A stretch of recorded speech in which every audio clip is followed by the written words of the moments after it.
I'm Amanda Smith here for USCFootball.com with running back Buck Allen.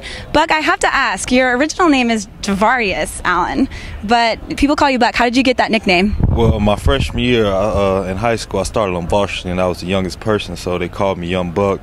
And then as I moved up, 11th grade year, just took the young away and just started calling me Buck. And it just stuck, so people just started calling me Buck, and you see that it's easier to say Buck than Javorious, so people choose to say Buck. And I mean, it don't really bother me, just as long as you don't, disrespect. But other than that, it's cool. Well, speaking of high school, there's some veterans on this team here that went to your high school as well, like Javorious Allen. What is your relationship with him since you went to high school, and how has it changed being here with the Trojans? To be honest, Javorious is like my brother. To be honest, I always looked up to him in high school. His mom, she looked out for me. We basically, we got each other back out here. And if I need anything, he there for me. If he need anything, he know I'm there for him. So you came late to USC, unfortunately, and you had to start with the scout team. What did you learn from being on that scout team? Just put in hard work. The technique and just fundamentals, and just go hard.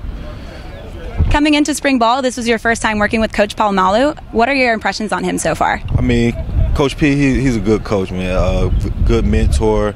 I see why a lot of people respect him. He knows the game of football. He knows what he's talking about. So, I'm just here to learn from him. What was your reasoning behind choosing USC? I just came out here. I just connected with the coach as well and the players. And California, I love the weather, so I always wanted to come to California, and I just took the ride and, make the best of it. Well, you guys recently had physical testing, and it turns out that it was reported that your 40 was pretty close to the timing of George Farmer's. Can you break down your training for that a little bit, and what your reaction was to hearing it was such a great time?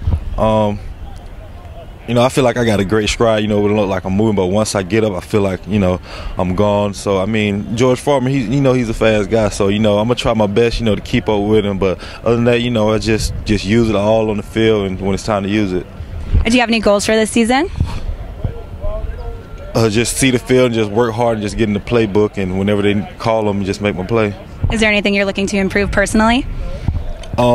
Just technique. I always want to improve, so I always think I can get better in all areas. Well, going into the season, it's looking like Curtis McNeil and DJ Morgan have the 1 and 2 spot. What is the competition looking like out there? We always going to compete. That's what running back do. So, we just here to, help each other with the game and just be a student of the game. Well, obviously playing for a D1 school is very physically exerting, but how do you mentally prepare yourself for practices and games going into the season? Like I said, I just stay in the playbook, and if don't need a question, I go to Coach P or go to Curtis McNeil or DJ. But other than that, we're here to help each other.